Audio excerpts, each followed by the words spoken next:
अस्सलाम वालेकुम नाज़रीन, मैं हूं सना आगा खान और प्रोग्राम है दो रुख। चंद अहम खबरों पर नजर करते हैं और फिर अपने मेहमानों से आपका तारुफ करवाती हूं। बुलेट प्रूफ गाड़ियों का मामला किसने किया था? केपीके पुलिस को दी गई बुलेट प्रूफ गाड़ियों की अंदरूनी कहानी सामने आ गई। मोहसिन नकवी का खैबर पख्तूनख्वा हुकूमत से वापस गाड़ियां बलूचिस्तान को देने का ऐलान। अली अमीन गंडापुर को साबिक काबीना को दी गई मुराद ताहाल बरकरार। सैलाब के बाइस 4% से जायद की तरक्की का हदफ मुश्किल है, वजीर खजाना ने कहा। लंदन हाईकोर्ट में मरियम नवाज का एक अहम कानूनी फतह, निजी चैनल ने माफी मांग ली। बाजोड़ सिक्योरिटी फोर्सेस का कामयाब ऑपरेशन, एक खवारजी हिलाक, दीगर जख्मी हालत में फरार। अलीमा खान की रुपोशी की पुलिस रिपोर्ट फोकस करार देगी गई। चौथी बार नाकाबिले जमानत वारंट जारी हो गए हैं जी। इसके साथ ही मेरे साथ स्टूडियोज में मौजूद है जी डॉक्टर एहसन, जो कि एक तजिया निगार है। इनसे हम इन तमाम मामलात पे बात करेंगे, पूछेंगे जी। इनके साथ ही बैठे हैं जी राव खालिद अहमद खान साहब, जिनका ताल्लुक पीपल्स पार्टी से है, और उनके साथ ही हमारे एक और मेहमान है सैयद मुश्ताक हुसैन शाह, जिनका ताल्लुक मुस्लिम लीग नून से है। सबसे पहला सवाल जो है ना मेरा सैयद मुश्ताक अहमद शाह साहब आपसे है, ये जो मामला चल रहे हैं गाड़ी के, मतलब बुलेट प्रूफ गाड़ियां जो है वापस कर दें और ये सारे मामलात, इन सारे मामलात की अंदरूनी कहानी असल में है क्या? शुक्रिया जी, आपने बुलाया।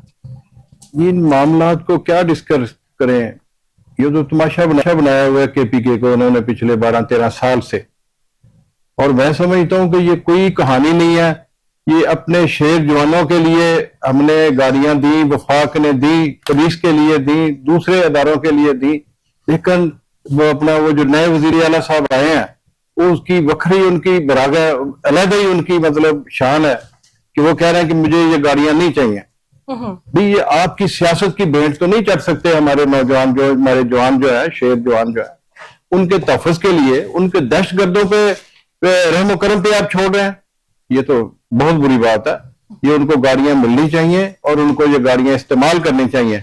अगर ये गाड़ियां गवर्नमेंट ऑफ पाकिस्तान ने अगर बलूचिस्तान को शिफ्ट की हैं तो कुछ तो करना पड़ेगा उनको ऐसे आइडल तो नहीं छोड़ सकते कि वो गाड़ियां उधर खड़ी रहे, खड़ी खड़ी गल जाए, जिस तरह उन्होंने BRT और वो उनकी अपनी भी जरूरत होगी। अब ये ऐसे तो नहीं है कि उनको ब्लूटूथ गाड़ियां नहीं चाहिए होंगी, इसके पीछे बिहाइंड द सीन कोई और स्टोरी नहीं। बिहाइंड द सीन को एक दिन में तो नहीं आ गई गाड़ियां। वो पिछली जो गवर्नमेंट थी इन्हीं की थी, PTI की गवर्नमेंट थी, वहां पे मुस्लिम लीग नून की गवर्नमेंट को तो नहीं थी जिन्होंने एक्सेप्ट की वो गाड़ियां। तो उन्होंने गाड़ियां एक्सेप्ट की हैं, उनके पास आई हैं, पहुंच हुई है, अब उनको डिस्ट्रीब्यूट होना चाहिए। मुख्तलिफ ऑफिस अदारे जो भी हैं उनको डिस्ट्रीब्यूट होनी चाहिए वो गाड़ियां, उनको इस्तेमाल करनी चाहिए। राव खालिद साहब क्या कहेंगे आप इस बारे में? बिस्मिल्लाहिर्रहमानिर्रहीम, बहुत शुक्रिया जी आपका। तो देखिए, ये जो उन्होंने फैसला किया है सुहेल आफरीदी साहब ने कि ये बुलेट प्रूफ गाड़ियां जो है वापस ले लें हमसे, क्योंकि ये इस वक्त इस काबिल नहीं है कि ये हमारी जो है सिक्योरिटी कर सके। मेरा इसमें ये एक छोटा सा यानी ख्याल है ये कि मुल्क इस वक्त हालत जंग में है, और जब हालत जंग में हो तो फिर जो भी इस वक्त हमारे पास जो भी हथियार मैसर हो, हमें उनको इस्तेमाल में लाना चाहिए और बेहतर से बेहतर तरीके से इस्तेमाल में लाके दुश्मन को जो है वो मौका नहीं देना चाहिए कि वो हमें नुकसान पहुंचा सके। और इस वक्त जो है हमें खास तौर पे ये भी बड़ा ख्याल रखना पड़ेगा कि दुश्मन को ये भी महसूस ना हो कि हमारे अंदर इत्तेहाद नहीं है, इत्तेफाक नहीं है, हम इंतशार का शिकार है।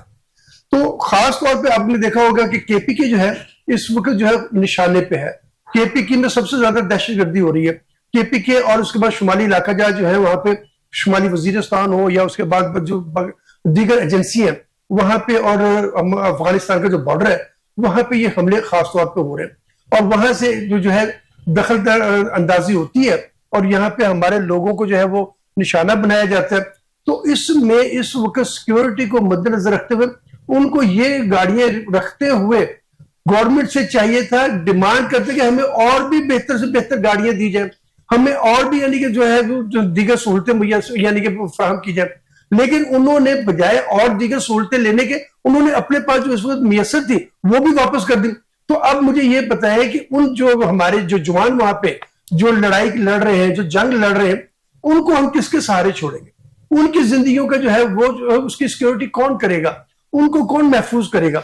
ये केपीके गवर्नमेंट की जो है जिम्मेदारी बनती है, और इसमें जो फेडरल गवर्नमेंट है उसके साथ वो लाइजॉल करें, उनके साथ जो है उनके मिलजुल के इस मामले को हल किया जाए फौरी तौर पे। नहीं, ये तो बचकाना सी थोड़ी सी स्टेटमेंट बेशक, नजर आती है कि अगर इतनी महाजों पे उस वक्त खैबर पख्तूनख्वा में चल रहे हैं और वहां पर आप कहें कि हमसे ये भी वापस ले ली जाए, इसके पीछे बिहाइंड द सीन स्टोरी क्या है? डॉक्टर एहसन साहब से पूछते हैं, क्या कहेंगे डॉक्टर एहसन साहब आप? बिस्मिल्लाहिर्रहमानिर्रहीम। देखिए मैडम, जब आप कहती ना जी बिहाइंड स्टोरी क्या है, तो स्टोरी तो एक ही है, माइट इज राइट। मुझे बड़े अफसोस से कहना पड़ रहा है बतौर सीनियर सिटीजन भी ये बात, कि ये एक ऐसा असूल है जिसका कॉलोनियल निजाम से ताल्लुक है। ये नहीं होना चाहिए। दुनिया में इस वक्त जितने भी ममालिक खुद को तरक्की याफ्ता सफ में खड़ा समझते हैं और जदीद तरक्की का हामिल समझते हैं, उन ममालिक में माइट इज राइट का कोई तस्वर नहीं है। अनफॉर्चुनेटली पाकिस्तान में बड़ी शिद्दत से यह चीज अख्तियार कर गई है, और इसकी बुनियाद क्या है? मुकदमा। और मुकदमस्तान बन गया है पाकिस्तान। मुकदमा, इस बात का हल मुकदमा, इस बात का हल मुकदमा, इस मसले का हल मुकदमा, इस मसले का हल मुकदमा, मुखालिफ को दबाना है मुकदमा, हुकूमत को गिराना है तो मुकदमा। ये नहीं होती, ऐसी चीजें नहीं चलती। सियासत को सियासत नहीं रहने दिया जा रहा। मगर डॉक्टर साहब, देखने में यह आया कि मुकदमों के साथ भी लोग हुकूमतें भी करते जा रहे हैं, लोग अपनी पूरी जैसे गुजार रहे थे वैसे टाइम गुजारते जा रहे हैं, कोई किसी को बॉदर नहीं कर रहा, कोई मामला आगे बढ़ ही नहीं रहे हैं। अच्छा, मैं इसको समअप कर दूं वो गाड़ी वाली बात को। देखिए, ये जो भी हुआ है, सुहेल अफरीदी ने जो भी कहा और उसके जवाब में फाकी हुकूमत ने जो भी कहा और किया, ये एक हंसी उड़ाने वाली बात है। ये कोई ऐसी बात नहीं है जिसे कोई मुदब्बराना तर्ज अमल के, दोनों साइड से मैं कह रहा हूं, मैं एक तरफ से नहीं ये कह रहा, दोनों तरफ से मुदब्बराना अमल जो है वो दिखाई नहीं दे रहा है। और इसमें नुकसान किसका हो रहा है? पाकिस्तान का। बिल्कुल ऐसे। दुनिया को ये मौका, ये अभी औसा फरमा रहे थे कि जी दुनिया को ये पता नहीं चलना चाहिए, तो और कैसे पता चलेगा दुनिया को कि इनका आपस में इत्तेफाक नहीं है, सियासी अदम इस्तेकाम है मुल्क के अंदर? और क्या ये ऑपोजिशन की इस वक्त जिम्मेदारी है कि सियासी अदम इस्तेकाम को खत्म करे, या हुकूमत की जिम्मेदारी है? ये बोझ, ये ताकत हुकूमत की है। ये बोझ हुकूमत को उठाना पड़ेगा कि सियासी अदम इस्तेकाम खत्म करे। लेकिन अफसोसनाक सूरत हाल यहां ये आ जाता है मैडम, कि जहां फिर फार्म 47 की जो इंजेक्शन लगे हुए हैं, उनके जो असरात हैं वो तो खत्म होने का नाम ही नहीं ले रहे हैं। वो तो हर जगह पर वो मटर गश्त सुनाई दे रही है उसी चीज की, फार्म 47। अगर ये ओरिजिनल हुकूमत है, क्या इसका सबसे पहला फरीजा जो है वो मिसाक जमहूरियत पर अमल दरामद नहीं है? क्या इसका सबसे पहला फरीजा नहीं है कि मुल्क से सियासी अदम इस्तेकाम की फजा खत्म करें? आप यकीन करें मैडम कि मुल्क इस वक्त एक पंजा आजमाई और एक जो है ना झगड़ा का एक मंजर पेश कर रहा है। हर बंदा परेशान है, कारोबार वाले परेशान है, मजदूर परेशान है, किसान परेशान है, इस वक्त नौकर पेशा लोग परेशान है, लोग टैक्स देने से तंग आ चुके हैं, टैक्स लेने वाले परेशान है। मुझे आप बताएं कि इस परेशानी को किसने खत्म करना है? ताकत किसके पास है? अख्तियार किसके पास है? कौन हुकूमत का मालिक है? किसके पास सारे इंतजामी अमूर की चाबी है? गाड़ियां ले लेना, वापस ले ली आपने, ठीक है ले लें आप वापस, क्योंकि आपके पास ताकत है। लेकिन क्या ही अच्छा होता कि आप इस ताकत के जोम में इस तरह के तंजिया जुमले कसने की बजाय आप उनको वॉलंटियर करते कि नहीं जी ये सूबा के हालात ऐसे नहीं है, अगर आपकी कोई शिकायत है तो हम इस शिकायत को दूर करेंगे। और याद रखिएगा मैडम, ये आज मैं अरबाब इख्तियार और इक़्तिदार से भी ये गुजारिश करना चाहता हूं, खैबर पख्तूनख्वा बलोचिस्तान भी पाकिस्तान है, कोई इसको तकसीम मत करें सूबाइयत में, कोई लिसानियत में असबियत, ये खत्म होना चाहिए। ये हम सब पाकिस्तानी हैं, ये मुल्क हमारा है। ये 47 में हम लोग हिजरत करके, हमारे बड़े यहां पर आबाओ-अजदाद हिजरत करके आए थे, हमें यहां रहने दिया जाए। कभी ना बात की जाए कि ये खैबर पख्तूनख्वा है, ये बलोचिस्तान है। ये भी हमारे ही लोग हैं, हमारे ही साथी हैं, हमारे ही भाई हैं, हमारे ही पाकिस्तानी हैं। तो खुदारा होश के नाखुन लें। इस तरह का तर्ज अमल जो है ना, वो आपको वक्ती तौर पर अपने खुशामदी हल्कों में भी तो देखे ना तजर्बात करते जा रहे हैं। इस तरह के तजर्बात जो हैं, फिर आगे से इस तरह के सवालात उठेंगे ना। पीटीआई को दीवार से लगा दिया गया है और जमीन में गाड़ दिया गया है। आप यकीन करें कि जमहूरी दुनिया में इस बात का तस्वर भी नहीं किया जा सकता कि आपने उनका इंतखाबी निशान छीन लिया, आपने उनसे जो है ना उनके उम्मीदवार जो फर्स्ट ईयर की छीन ली, सेकंड ईयर को आपने भगा दिया, थर्ड ईयर में आके जाके कोई वो अगर किसी तरह से वो इंतखाबात जीत लिए 8 फरवरी को, तो आप उस मैंडेट को मानने के लिए तैयार नहीं, आपने रातों रात 47 से उसको तब्दील कर दिया जाए, उसके बाद भी आपको जो है ना वो आपका जोश और जज्बा सर्द होने का नाम नहीं ले रहा। आप एक से बढ़कर एक से बढ़कर एक से बढ़कर एक गलती करते चले जा रहे हैं। आज तो आप कर रहे हैं, तारीख माफ नहीं करेगी। आज तो आप ये सारा कुछ अपने ताकत के जोन में माइट इज राइट का असूल जो है इसको बुलंद तरीन बनाने की कोशिश कर रहे हैं, लेकिन तारीख के औराक में ये लिखा जाएगा कि आपने कहां कहां पर गलतियां की। गलती उनकी नहीं है, ताकत पीटीआई के पास नहीं है, मुकदमा पीटीआई दायर नहीं करवा रही है, पीटीआई मुकदमात का सहारा नहीं ले रही है। पीटीआई जो है वो एक जमहूरी अमल से जो है ना वो हर बात करना चाह रही है। आप बताएं कि वो पीटीआई की हम गलतियां तलाश करें, हम देखें कि पीटीआई ने कहां पर जो है ना हम टामक कोइयां मारे कि जी इन्होंने ये बात ऐसे कह दी तो ये कह दी।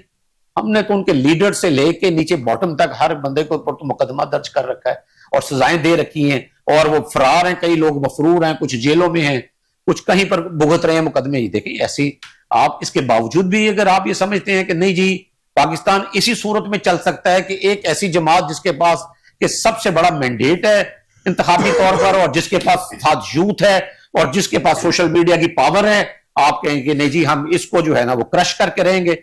तो ये देखिएगा, ये आप 10,000 साल की तारीख पढ़ लें, जब भी किसी ने कहीं किसी को क्रश करने की कोशिश की है, अगर डॉक्टर साहब अगर ये कानून हाथ में लेंगे, इस तरह से हमारी चीजों को, हमारी अपनी चीजों को अगर ये नुकसान पहुंचाएंगे तो फिर इन पे मुकदमात ना हो। मैडम आज मैं आपसे बड़ी हम्बली एक बात अर्ज करना चाहता हूं, देखिए सुनिए, मुकदमा किसी की गलत हरकत पर, किसी के जुर्म पर दर्ज हो गया, ठीक है, लेकिन क्या सिर्फ जो है एहतजाज करना या तोड़फोड़ करना ही जुर्म होता है? क्या गलत मुकदमा दर्ज करना जुर्म नहीं होता? क्या गलत तफ्तीश करना जुर्म नहीं होता? क्या नाजायज मुकदमा बनाना जुर्म नहीं होता? क्या वोट की ताकत को तब्दील कर देना जुर्म नहीं होता? क्या एक्सटेंशन लेना अपने ओहदे की जुर्म नहीं होता? क्या अपनी जगह पर रिटायरमेंट के बाद भी कई नई तैनातियां करवा देनी जुर्म नहीं होता? क्या जो है वो जहां पर 1 फुट की कीमत करोड़ों रुपया हो, वहां चंद पैसों में टेंशंस हुई है ना, उसका खमियाजा भी भुगता गया है। तो फिर देखिए ना, आप जुर्म उस चीज को, एहतजाज को जुर्म बना लेते हैं, और इतने इतने बड़े जो तारीखी आपके जो रियासती सतह पर जुराइम है उसको आप कहते हैं कि जी ये इसकी तरफ बात भी ना की जाए। माशाल्लाह जी माशाल्लाह। तो ये तो मैं समझता हूं कि ये बिल्कुल एक ऐसी कहानी बन रही है कि जिसका नतीजा पाकिस्तान के आके में अच्छा नहीं आने वाला। आज हम ये कहने पर मजबूर हो चुके हैं कि सैलाब आया तो जी लिहाजा हमारी जीडीपी जो है ना वो 4% तक नहीं जा सकेगी। और जनाब सैलाब नहीं भी आया होता तो आपने कौन सा तीर मार लिया था? कहां आपने बिजली के बिल्स ने तो लोगों की रगों से खून का आखिरी कतरा भी निचोड़ लिया है, और अब लोग डर रहे हैं कि जो आगे बिजली, अब तो वैसे 8 घंटे, लाहौर शहर की बात कर रहा हूं, बाकी शहरों का मेरे इल्म में नहीं है इस वक्त, 8 घंटे की लेस्को ने जो हफ्तावार जो है ना वो लोड शेडिंग शुरू कर दी है, बाकायदा शेड्यूल अनाउंस कर दिया गया और हो रही है लोड शेडिंग। गैस सिर्फ 3 औकात में मिल रही है। अब लोगों को फिक्र ये है कि जब बिजली नहीं होगी, गैस में आ रहा है ना, वो तो मेंटेनेंस की मद में आ रहा है।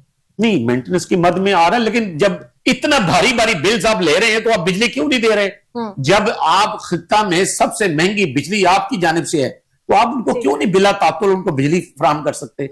ये देखिए ये कमजोरियां हैं, और ये अरबाब इख्तिदार ने ही अपने ताकत और अख्तियार जो कि उनको मिला हुआ है जैसे भी उसी के जरिए उन्होंने करनी। लेकिन जब उनकी तवज्जो इस किस्म के कामों की बजाय इस किस्म के कामों पर होगी, गाड़ियां ले लेनी है, किसी को काबीना नहीं बनाने देनी, उनका निशान उनको नहीं देना, इलेक्शन कमीशन को जो है बल्दियाती इंतखाबात के लिए हल्के जल्द से जल्द नहीं करवाने देने, और जमहूरी अमल जो है उसको किसी भी तौर पर जो है ना वो उसमें तवातर उसमें शामिल नहीं होने देना। तो ठीक हो गया जी। हम मुश्ताक हुसैन शाह साहब से आपने सारी बातें सुन ली हैं जी, अब आप क्या कहेंगे इस बारे में? बातें क्या, मैंने तो ये बार बार बातें सुनी है। डॉक्टर साहब माशाल्लाह बड़े मोहतरम है मेरे लिए। उन्होंने तो पीटीआई का सारा मुकदमा पढ़ दिया है जो बार बार पढ़ा जा रहा है। डॉक्टर साहब मैं माजरत के साथ कहता हूं कि पीटीआई वो जमात है जिसने मुल्क के पाकिस्तान में तखरीबकारी और बदतमीजी की सियासत को फरोग दिया है। पिछले 4 साल का उसका रिकॉर्ड उठा के देख लें, उससे पहले की उसकी कारकर्दगियां देख लें, उसने क्या किया।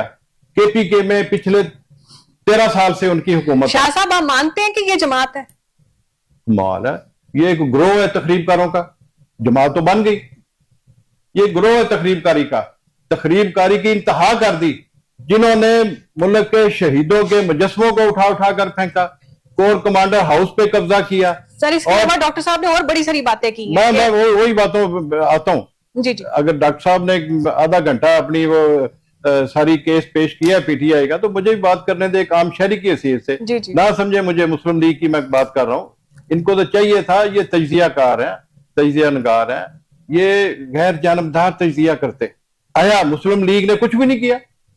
डॉक्टर साहब आप उठा के देख लें पाकिस्तान का 70-75 साल का जो सारा रिकॉर्ड है, अगर नवाज शरीफ की डेवलपमेंट, नवाज शरीफ के काम अगर आप निकाल दें तो पीछे बचता क्या है पाकिस्तान में? पाकिस्तान को मुस्तहकम इस्तेहकाम बख्शा अल्हम्दुलिल्लाह मियां मोहम्मद नवाज शरीफ ने, एटम बम ब्लास्ट करके, उसके धमाके करके। पहले भी तो सारे हुक्मरान मुख्तलिफ जमातों के भी थे, डिक्टेटर भी थे, किसी की जरूरत तो ना हुई वो करने की। नवाज शरीफ ने वो धमाका किया और उसकी कीमत पे की, उसकी प्राइस उसने बड़ी महंगी दी, उसके सारे खानदान ने उसकी प्राइस पे की है। रहेगी बात केपीके की, सारा इस वक्त जो भी प्रेशर, जो भी तखरीबकारी हो रही है हमसाया मुल्क से हो रही है, वो केपीके पे हो रही है, उसकी किसी को कोई फिक्र नहीं है। एक ना तजर्बाकार अनाड़ी खिलाड़ी फिर लाके बैठा दिया, नया तजर्बा शुरू कर दिया। कमाल होगी यार, बस करो अब, ये मजाक पाकिस्तान के साथ नहीं चलेगा। आपको 47 की फिक्र है, हुकूमत की फिक्र है। इसी हुकूमत ने मार्का हक अल्लाह के फजलो करम से अच्छे तरीके से यकजान होकर फौज के साथ, हवाई फौज के साथ, बहरी फौज के साथ अल्लाह के फजलो करम से उसमें फतेह मुबीन हासिल की। माल है दुनिया में आपका किरदार बुलंद हुआ है, आपकी इज्जत बुलंद हुई है, आपका वकार बुलंद हुआ है दुनिया में, पाकिस्तान की इसी हुकूमत के दौर में। और अभी आप देखें मियां शहबाज शरीफ साहब फॉरेन पॉलिसी पे दुनिया तारीफ कर रही है उसकी। भी कम से कम आप अपने मुल्क की खातिर ही चुप रहे, अगर तारीफ नहीं कर सकते तो। मगर अभिनंदन को भी तो वापस किया गया था ना? क्या इन्होंने अभिनंदन को भी वापस किया था ना? हाँ, अभिनंदन वो तो उनके बड़े गर्विदा है ना जी, बड़े गर्विदा है उनके बड़े मसाइल हैं, बड़े राब्ते हैं, जाते आते रहे। अगर इसी पे हम बात करेंगे तो प्रोग्राम निकल जाएगा। मैं कहता हूं मुकदमे, जब एक तखरीबकार आदमी होता है उस पर मुकदमे बनते हैं। जो एक इनोसेंट है, मासूम है, उन पे मुकदमे बनाए गए। क्या कुछ नहीं हुआ। एक चलती गवर्नमेंट को, टेक ऑफ करती हुकूमत को, तरक्की करती हुकूमत को जज साहब ने फारग करके घर भेज दिया। इस बात पे कि अपने बेटे से तनख्वाह नहीं ली, चंद हजार। खुदा का खौफ करें, ना करें मुल्क के साथ ऐसे मजाक। अब मुल्क मुतहम्मल नहीं हो सकता आपकी नुक्ता चीनियों का, आपकी तकरीबकारियों का। किसी ने आपको तकरीबकारी नहीं करने देनी। अब अपना खामोशी से आराम से देखें, वक्त पूरा करने दें। आप देखें मुल्क आपका जब आपने दिया वो डिफॉल्ट में जा रहा था। शहबाज शरीफ गवर्नमेंट ने उनको अल्हम्दुलिल्लाह तरक्की की राह पे चलाया और आप देखें मुल्क कहां पे है। गैर जानबदार होकर देखें। मेरे मोहतरम, ऐसी बातें पब्लिक में मिसगाइड करने के लिए, पब्लिक को गुमराह तो पहले बहुत कुछ किया जा चुका है। ये फितना, ये तखरीबकारी लॉन्च की गई है पाकिस्तान में। अभी भी आप देखें बलूचिस्तान में क्या हो रहा है, केपीके में क्या हो रहा है, आपके पंजाब में क्या होता रहा है, सिंध में क्या हुआ। इतनी जाने गई, इतने आम शहरी शहीद हुए, इतनी हमारी फोर्सेस शहीद हुई। खुदा का खौफ करें, अब टल जाएं। अगर ट्रैक पे गाड़ी चल पड़ी है तो इसको चलने दें। पाकिस्तान को तरक्की की राह पे गामजन होने दें। ये तरक्की की शरह इंशाअल्लाह ताला इसी तरह चलती रहेगी। इसको कोई भी अब तकरीबकार इसके सामने नहीं आ सकेगा। जो आएगा उसको हटा दिया जाएगा। जी राव खालिद साहब, आप इसी हुकूमत के इत्तेहादी हैं, क्या कहेंगे आप इस बारे में? डॉक्टर साहब ने तो बड़े संगीन इल्जामात लगा दिए हैं, इसके बारे में क्या कहेंगे? देखिए, डॉक्टर साहब का हुस्न ज़न है जी, जो भी कहें हम उनसे क्या कह सकते हैं। हमारे सीनियर साथी भी हैं और डॉक्टर भी हैं, तो इसलिए मैं लेकिन एक दो बातों पे जरूर रिएक्ट करना चाहूंगा। एक तो इन्होंने कहा जी सुहेल आफरीदी को काबीना बनाने से रोका जा रहा है। भाई किसने रोका है? मुझे बता दें, उसको किसने रोका है? काबीना उन्होंने बनानी है, केपीके की काबीना बननी है, उन्होंने बंदे सेलेक्ट करने हैं, उन्होंने अपनी काबीना के लिए। अब कौन सा बंदा बेहतर होगा किस वजारत के लिए, ये उन्होंने फैसला करना है, किसी और ने फैसला नहीं करना। क्या उन्होंने एडवाइस लेनी है वहां से, फेडरल गवर्नमेंट से? बिल्कुल नहीं। तो फिर उनको रोका जा रहा है तो उनकी अपनी पार्टी के अंदर से रोका गया होगा ना, उनके अपने लोगों ने रोका होगा। तो उसका जुम्मा या उसका कसूर हमारे जुम्मे ना डालें, आपकी मेहरबानी। एक चीज।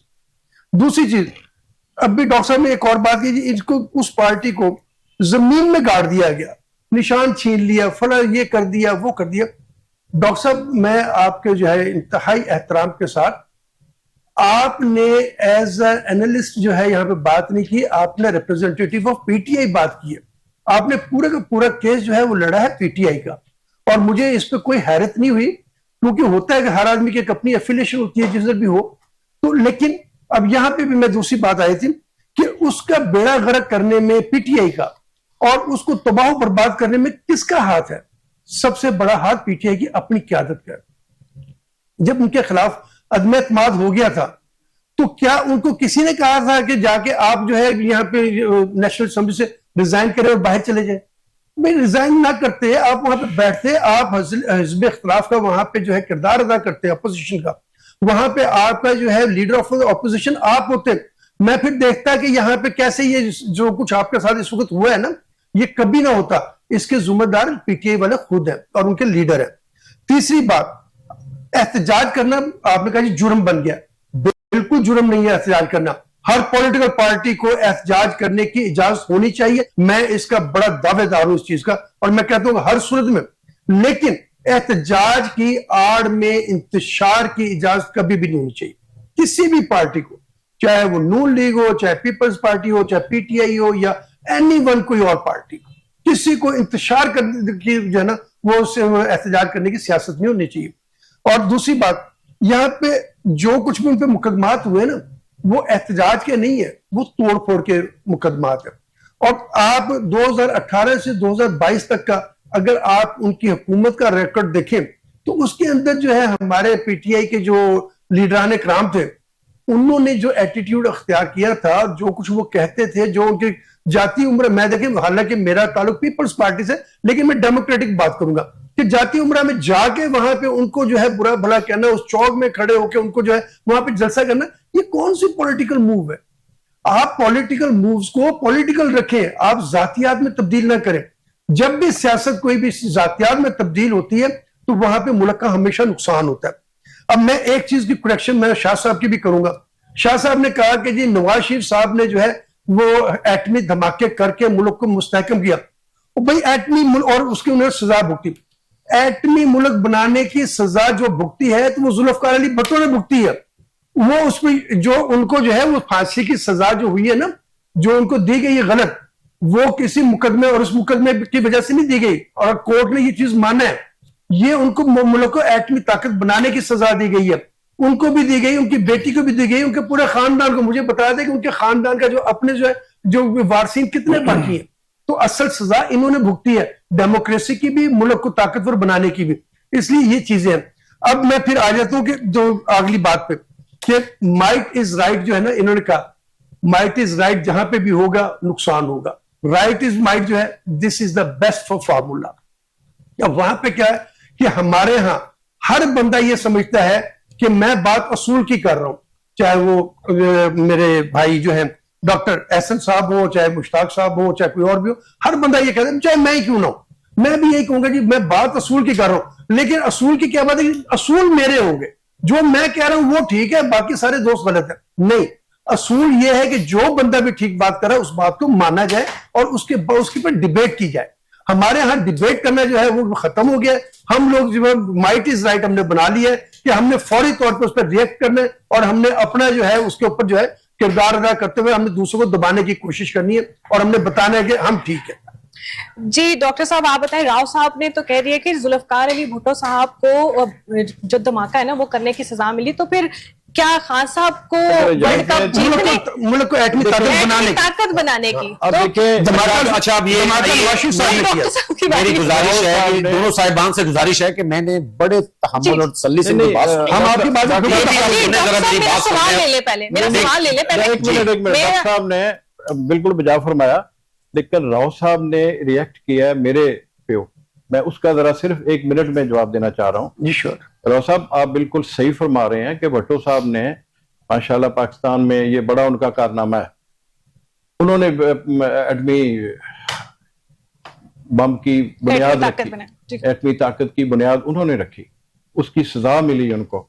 हम आपके साथ मुत्तफिक हैं और इस पे हम रंजीदा हैं, लेकिन जब कंप्लीट हो गया तो बिल्कुल ठीक कह रहे हैं आप। मेरी बात बिल्कुल मैं एग्री कर गया आपकी बात से। धमाका नवाज साहब ने किया, आपको बात नहीं करनी चाहिए थी, इसलिए कि मैंने उनको टच नहीं किया था, मैंने उस पे इनकार नहीं किया था।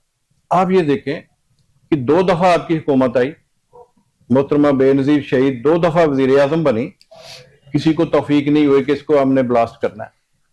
वो बिलाखिर पूरी आलमी ताकतें, सुपर ताकतें पाकिस्तान को मना करती रही, पाकिस्तान को वो उन्होंने लालच भी दिए, लेकिन मियां नवाज शरीफ ने किसी की नहीं सुनी, अपना काम जारी रखा और अल्लाह के फजल करम से वो एटमी धमाका हुआ और उसी की वजह से आप आज महफूज बैठे हैं, जिसमें जुल्फकार अली भट्टो का कंट्रीब्यूशन। शाह साहब, एटमी धमाका करने के लिए जरूरी है कि वो प्रोसेस कंप्लीट होता। प्रोसेस जब कंप्लीट हुआ है, साहब ठीक कह रहे हैं आप, जब प्रोसेस कंप्लीट हुआ है तो वो नवाज शरीफ साहब के हिस्से में आया और ये उनके नहीं क्रेडिट भी है और ये ऑनर भी है। ये नहीं क्रेडिट नजीर के दौर में कंप्लीट हो रहा था, कंप्लीटेड था, कंप्लीट नहीं था, कंप्लीट हो रहा था।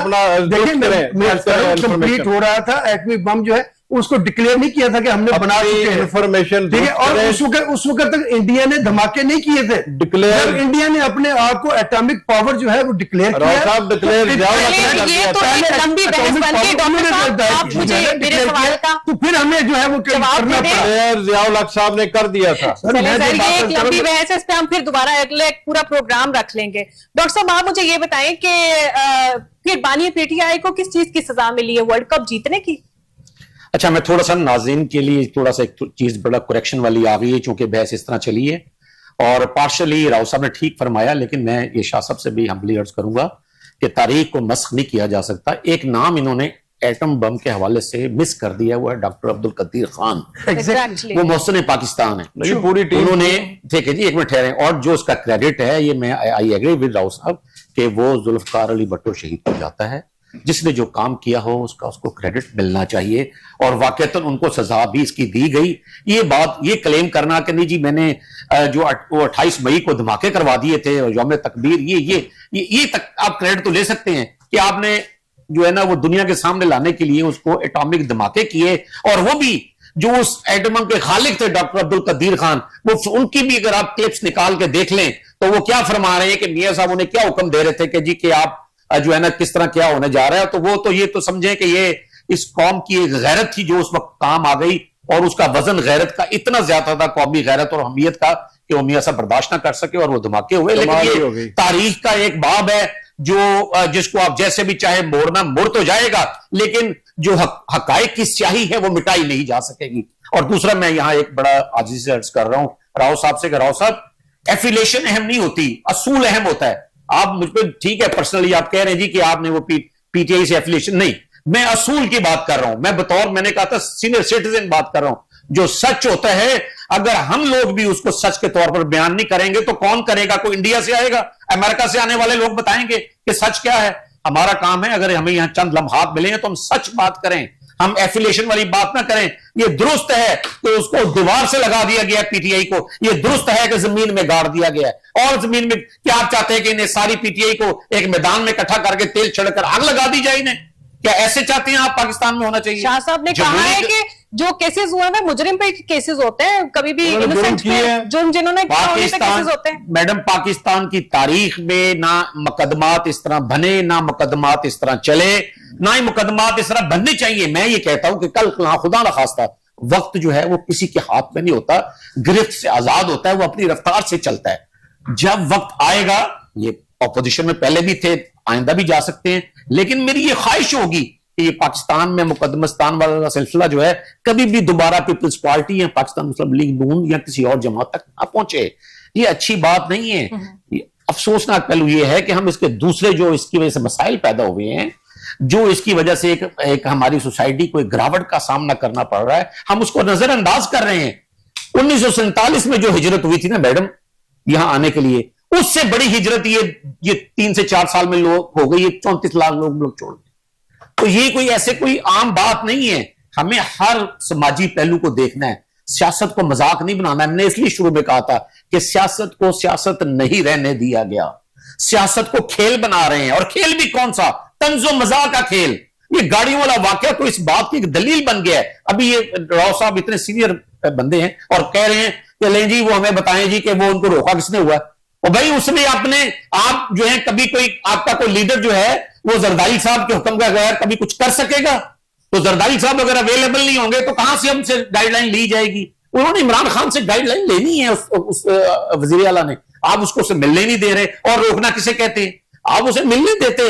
वो as a chief minister 4 crore सूबे का एक वजीर आला है, आपको रिक्वेस्ट कर रहा है, एक हाईएस्ट चीफ एग्जीक्यूटिव को रिक्वेस्ट कर रहा है मुल्क की कि जी आप मुझे मुलाकात करवा दें। आप एक उससे जो एक कानूनी राइट भी है, उससे मुलाकात भी नहीं करने दे रहे, और फरमा भी ये रहे कि पूछकर बताऊंगा। और भाई ये आप कैसी ये बातें कर रहे हैं यार? कुछ तो जिम्मेदारी का ख्याल करें, कुछ इस कौम का ख्याल करें, कुछ आने वाले जो हमारी नौजवान नस्ल है, जो जिनको हम चाहते हैं कि सोशल मीडिया पर सजाएं देकर हम काबू करें।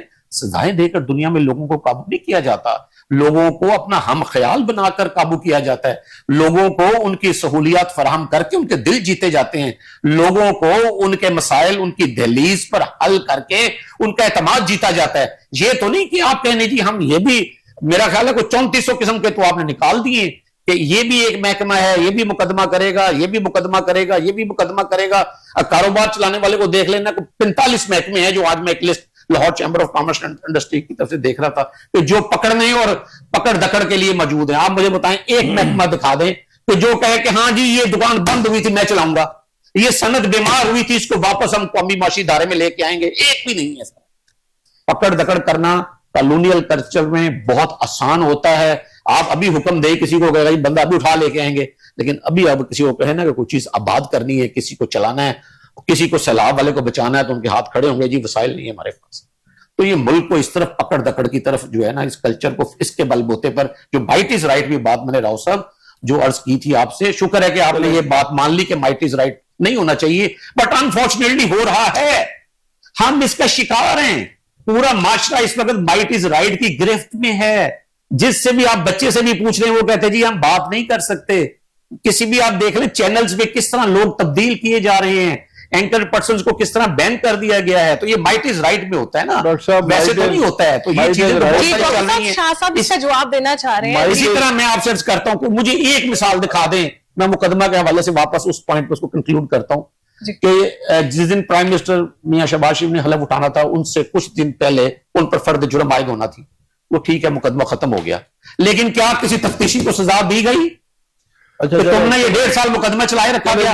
इसी तरह सुहेल आफरीदी साहब की भी तो सारी जमानतें हो गई हैं से। देखिए ना, ये नहीं होना चाहिए ना जी कि आप हुकूमत में है तो कोई इल्जाम नहीं, आप पर कोई, आप मुलजम नहीं रहे, और अगर आप अपोजिशन में हैं तो दुनिया जहान के आपके ऊपर मुकदमा कर दिए जाएं। और फिर मुकदमात का भी मैं एक हैरान कुन बात है जो अगर मैं समझता हूं कि जो शोबा इंसाफ से लोग हैं उन्हें जरूर इसके बारे में संजीदगी से सोचना चाहिए। एक हो गया मुकदमा, 2 हो गए, 3 हो गए, ये 150 मुकदमात या 200 मुकदमात, ये क्या मजाक है? क्या दुनिया में किसी मुल्क में ऐसा होता है? टाइम दें थोड़ा सा जी शाह साहब। माशाल्लाह आपने आप बड़े लर्नर्ड आदमी है माशाल्लाह, लेकिन ये चीखें नहीं निकलनी चाहिए।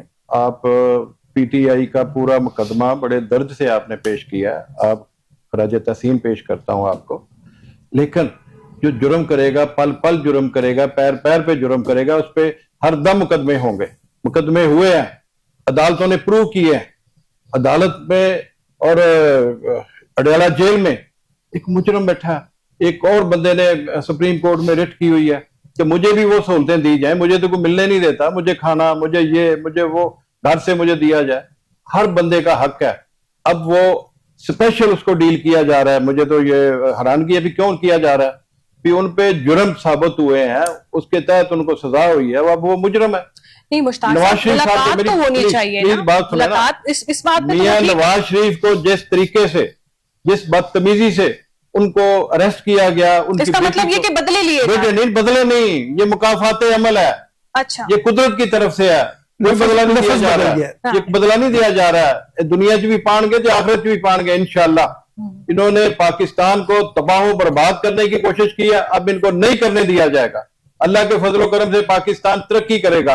किसने कैबिनेट रोकी है इनकी? अगर वो कैपेबल ही नहीं था कि कैबिनेट बनाने के, मुल्क अपना सूबा चलाने के, तो अभी पूछ पूछ के वो बच्चों की तरह अपनी इमला लिखेगा? नो, अपना वो काम करे, उसके कोई रुकावट नहीं पड़ी। किसी एमपीओ को तोड़ने की अगर कोशिश हुई, को बंदा साबित कर दे, ये उन्हीं की गेम थी, उन्हीं के कोर्ट में थी, उन्हीं का खेल था, उसको बदला अदला जो कुछ भी किया, जो कुछ भी साल, 1.5 साल, 2 साल से हो रहा है, सारी दुनिया देख रही है। तो आप प्लीज पढ़े लिखे जो लोग हैं, आप गुमराह मजीद ना करें। अब गुंजाइश नहीं है कौम की गुमराही की, मिसलीड ना करें। ये जो अभी आपने इतना बड़ा मतलब बात कर दी कि मियां नवाज शरीफ ने कौम की गैरत को देखते हुए, भाई अब यही तो हम कहते हैं कि कौम के जज्बात की तर्जमानी की मियां नवाज शरीफ साहब ने, कौम की गैरत, कौम की इज्जत के लिए हिंदुस्तान को, एक काफिर मुल्क को उन्होंने जवाब दिया, उसके दंदान शिकन जवाब दिया। नहीं देना चाहिए। ये कहते थे हमारे टैंकों में मोबाइल नहीं है, डीजल नहीं है, वो कहता था भाई साहब जिनके लिए ये मरे जा रहे हैं, वो कहता था अपना असेंबली में फ्लोर पे, तो क्या मैं इंडिया से जंग कर लूं? हो ही नहीं जंग। टैंक भी चले, मिसाइल भी चले, जहाज भी चले, सारा कुछ चला, पता भी नहीं चलने दिया कहां से आया और कहां से मारा गया। अल्लाह ने करम किया। ये अल्लाह ताला की खास करम नवाजी है इस हुकूमत पे, इस पार्टी पे, इन लोगों के। ये कोलैबोरेशन है पीपल्स पार्टी के साथ, और जमातें हैं, एमक्यूएम है, दूसरी जमातें हैं, अल्लाह के फजलो करम से सारे एक इत्तेहाद के साथ सामने चल रहे हैं।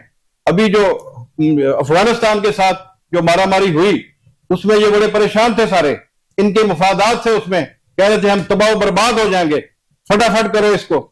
लेकिन होना वही है जो मुल्की मफाद में होगा। जो पाकिस्तान जिंदाबाद कहेगा वही पाकिस्तान में रहेगा, दूसरा बंदा नहीं रहेगा। वो कोई हो, वो पीटीआई से हो, वो अफगानिस्तान से हो, वो किसी और से हो। ये मैं बावर करा देना चाहता हूं एक मुहिब वतन पाकिस्तानी की हैसियत से कि बराए मेहरबानी अब चलने दें, बहुत हो चुका है। इराम साहब, आप क्या कहेंगे? एनफ। आप क्या कहेंगे इस बारे में? जो कल दुख थे वो आज मकाफाते अमल कहलाए जा रहे हैं। मैंने पहले इसके कि नाम बदल गया, चले वो एक अलग चीज है। अब मैं एक चीज फिर डॉक्टर साहब की बात को आगे लेके चलते हुए, चिन्हों जी के उनको मिलने की इजाजत नहीं दी जा रही, इसलिए काबीना नहीं बनाई गई। देखिए, उनको नॉमिनेट जब किया था तो कहीं ना कहीं से कोई मैसेज किसी तरीके से तो आया था ना। और इसी तरह अब अली अमीन गंडापुर को जो है रिजाइन करने का कैसे कहा गया था, कोई ना कोई कहीं ना कहीं कोई यानी कि कोऑर्डिनेशन तो चल रही थी ना।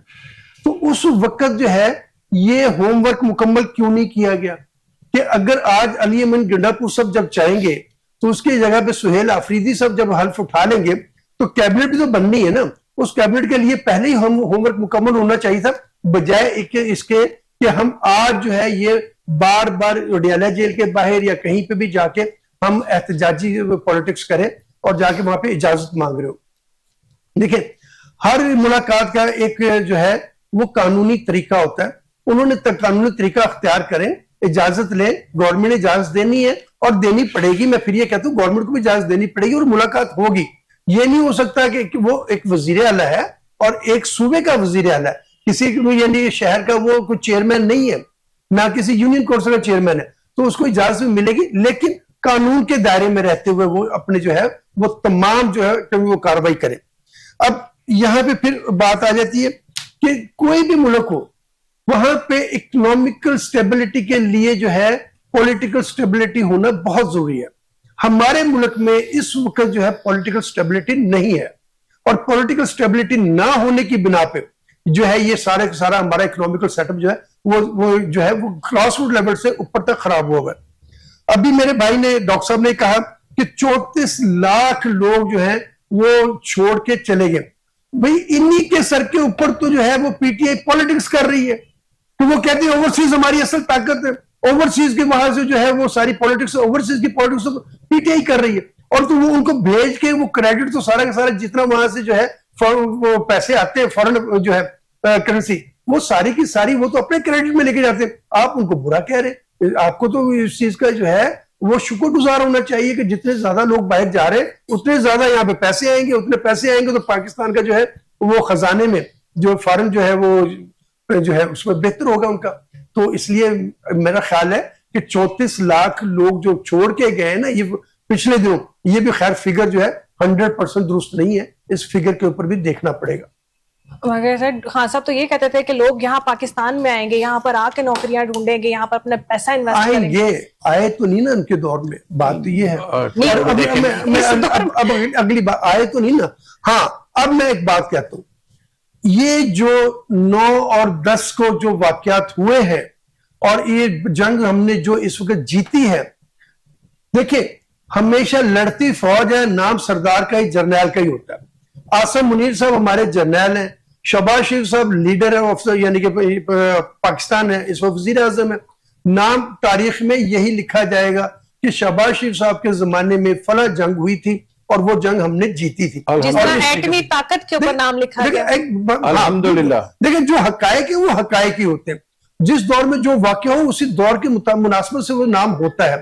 अब इस दौर में जो ये वाकया हुआ है, इसके बाद पाकिस्तान की टोटल जो है ना वो पॉलिटिक्स और हर चीज चेंज हो गई है। पहले पाकिस्तान में लोग जो है बाहर जाते थे तो उनकी अपनी पहचान करानी पड़ती थी। अब इस वक्त जो है वो इस जंग जीतने के बाद पाकिस्तान एक ब्रांड एम्बेसडर बन गया चाइनीज टेक्नोलॉजी का। चाइना ने जो हमें सपोर्ट किया है, चाइना ने हमारे साथ जो एक सलूक किया है, और उसके बाद हमने जेएफ थंडर के 17 के जरिए जो हमने यूरोपियन टेक्नोलॉजी के ऊपर जो है हमने अपनी कमांड दिखाई है कि हमने ये अपने टेक्नोलॉजी को तबाह बर्बाद करके रख दिया। उसमें अमेरिका का, फ्रांस का और इसराइल का, तीनों की टेक्नोलॉजी का बेड़ा गर्क हो गया। और उनकी जो है इस वक्त मार्केट में राफेल को लेने वाला कोई नहीं है। हर बंदा हमसे राब्ता कर रहा है पाकिस्तान से, यानी कि पाकिस्तान से कह रहा है। और इवन आप ये देखें अजरबैजान में अभी 2 दिन पहले एक शो था, पाकिस्तान ने अपनी कैपेबिलिटी दिखाई, यहां से जहाज उड़े हैं अजरबैजान तक, एक ही फ्लाइट में वहां पे गए, दरम्यान में कहीं पे उन्होंने उतर के कहीं पे फ्यूल नहीं लिया, कहीं पे उतर के उन्होंने सांस नहीं लिया, रिफ्यूलिंग भी उन्होंने फजा में किया।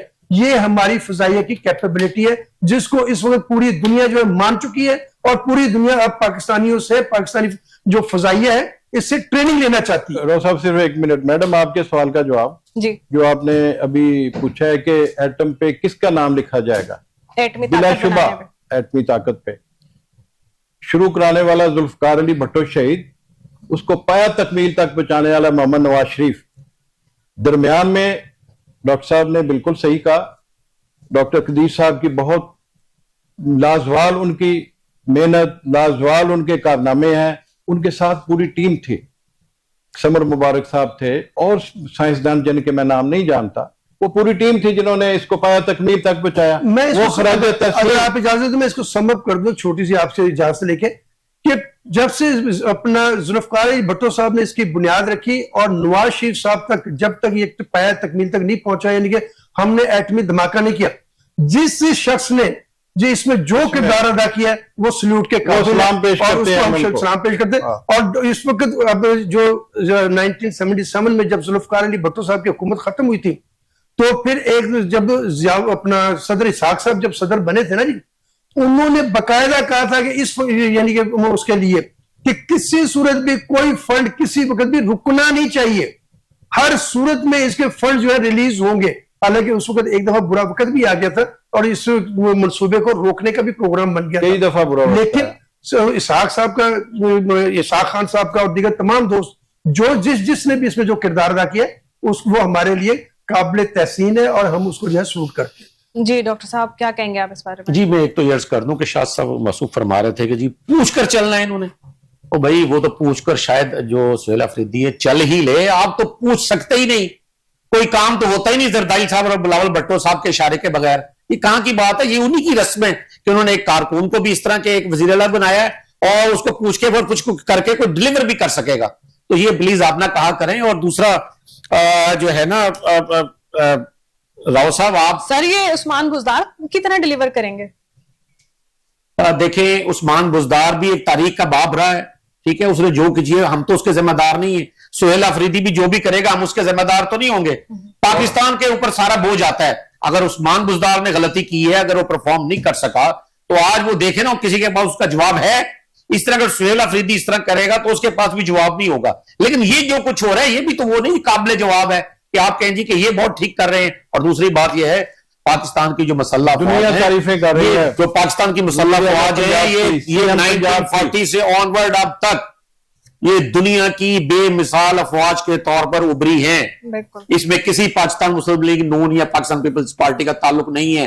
ये इस मां के बेटे हैं, इस धरती मां के बेटे हैं जो अपने सर हथेलियों पे ले फिर रहे हैं। उन शहीदों के खून के हम मकरूज हैं बतौर कौम।